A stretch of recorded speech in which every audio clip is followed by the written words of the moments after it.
Today we are going to discuss the pressure exerted while writing by your child with a pencil or a pen. We tend to feel, especially in the initial stages when the child is learning to write, but that the pressure might be too much or too less, which is very common. Over time, it tends to improve, but in some children, that does not happen. So why is that? Let's talk about the first aspect, too much pressure first. Too much pressure would be seen by pencil tip can break while writing, or the writing is so dark that if the child has to erase the mistake, it becomes very difficult later, or even sometimes the paper tears because of the pressure. All of these can happen. So we need to understand what could be the problem areas behind it. First, that the child is not able to exert the correct amount of force. Second, the motor feedback on the child, that the child is not really paying attention to, that yes, the pressure is too much, or I'm writing too far up, or the posture also of the child could be bad, that the child gets too close to the writing surface while doing it, and because of that the pressure becomes too much. Or the grip, the point at which the child is gripping the pencil too further ahead so that the pressure becomes too much. And of course, it could be a proprioceptive thing, that the child is just not able to understand how much pressure to apply. As a result, what we really need to do is we need to adjust this pressure. We need to make the child understand how much pressure to apply. There are some activities that can help with reducing the excessive pressure. Simple motor activities like clenching of fists and releasing them, movement of individual fingers, or intensity of clapping could be graded, very slow and then very fast or very hard clapping. Grasping objects, picking objects and placing them, how much force to apply for how heavy or how light an object, or also the pressure of pushing or pulling an object. Then the second aspect goes towards simple paper-based or tabletop-based activities.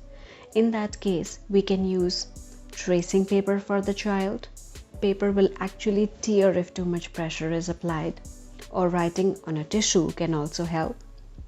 Some soft thing can be placed under the paper, like a mouse pad, or a very simple styrofoam can be placed so that any kind of excessive pressure is going to punch a hole inside it. Also, practicing writing with closed eyes can give a very good idea. The blindfold writing, some other motor activities can also be practiced over here, like trying to make the child write on Play-Doh. That is the clay with which children play, using a plastic or a metallic kind of wand or a stick. Pencil grips can be added because thicker grips help the child to adjust the pressure better compared to the thin pencils that the children use, and that's why the initial coloring or writing activities are emphasized with thicker diameter pencils or crayons. Then practice using tongs. Using tongs to pick up and release objects will also give the idea to the child about pressure. Pouring activities can be given to the child for different containers, for different weight of objects. Then coloring. The coloring aspects could be done with the same crayon. At some point they have to do it very lightly, but at another one they have to do slightly dark with the same crayon. And finally, ask the child to fill up some small spaces with water. The second aspect of pressure, which happens with less number of kids, is use of light pressure.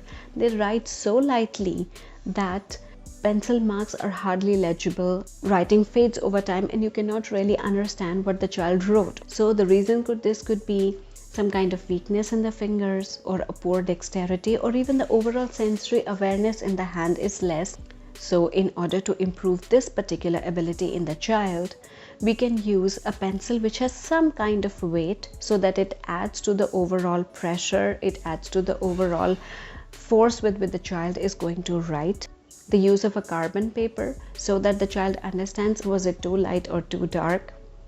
A sandpaper could be kept under the paper in order for the child to practice with pressure, or stencils could be used in which the child has to try to write. If the pressure is too less, the visibility of the letters or alphabets or whatever shapes the child is making will be so less that it won't be visible again.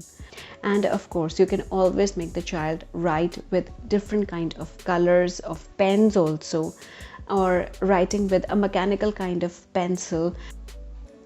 Using these very simple techniques for too much pressure or too lesser pressure exerted by the child while writing are really going to help you improve the legibility of the child's writing, and also in a daily routine it's going to be really helpful for them. Let me know if these activities were helpful for you. If this video was informative for you, then leave a like and comment for me. Also, any other video suggestions that you might have. Subscribe to the channel, ring the bell for notifications, and we will meet again. Bye.